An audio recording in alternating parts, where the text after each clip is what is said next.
Les polices municipales en France, ce sont des services locaux de police qui sont placés sous l'autorité des maires et qui sont chargés d'assurer la prévention et la surveillance du bon ordre, de la sécurité, de la tranquillité et de la salubrité publique. En 4 décennies, ces polices locales se sont fortement développées, institutionnalisées. On peut dire qu'elles se sont banalisées dans le paysage policier français. D'après les dernières estimations, 4000 communes environ sont dotées d'un tel service, ce qui représente un total de 24 000 policiers municipaux. Par-delà cette expansion numérique, il faut aussi insister sur le mouvement de structuration de ces polices municipales.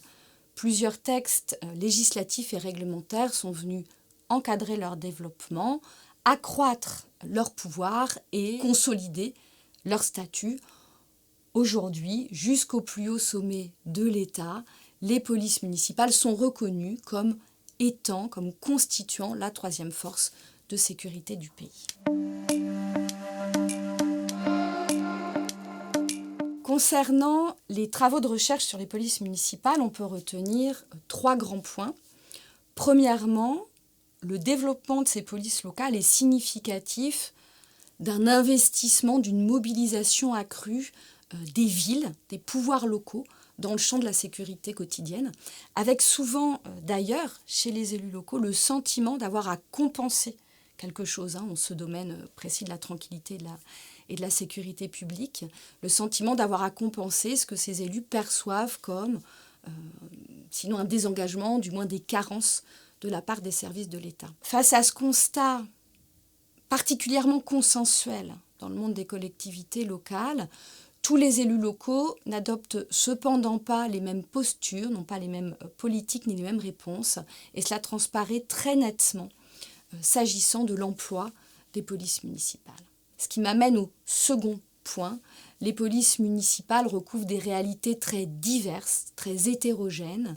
Leur niveau d'équipement, leur armement par exemple, leur mission, l'orientation de leur activité, leur plage d'intervention, tout cela varie considérablement d'une ville à l'autre. L'activité se décline localement.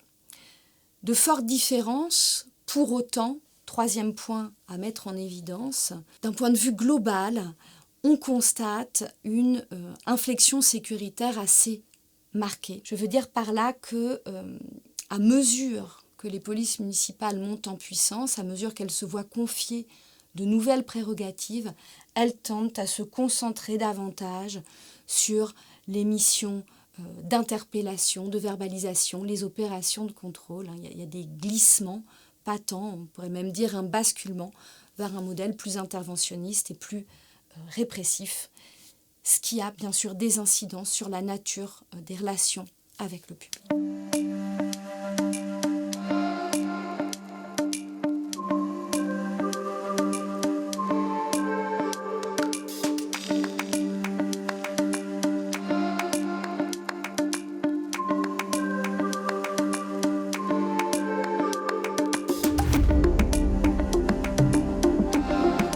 Je dirais que ce n'est pas parce que les polices municipales exercent à l'échelle locale des communes ou des intercommunalités qu'elles jouent forcément et nécessairement la carte de la proximité. En réalité, leur fonctionnement témoigne d'une difficulté certaine à renouveler, à promouvoir un modèle policier différent, d'une difficulté certaine à faire valoir la dimension préventive et relationnelle du travail de sécurité publique.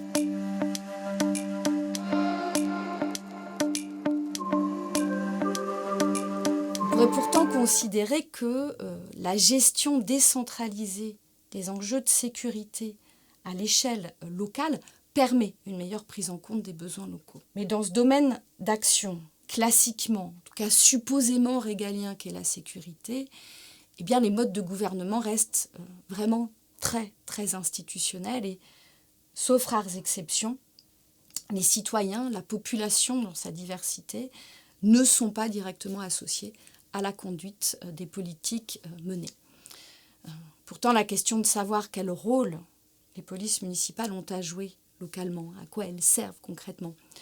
Eh bien, cette question-là mériterait d'être plus collectivement discutée parce qu'il en va de la légitimité démocratique de ces polices locales, il en va de la confiance qui leur est accordée.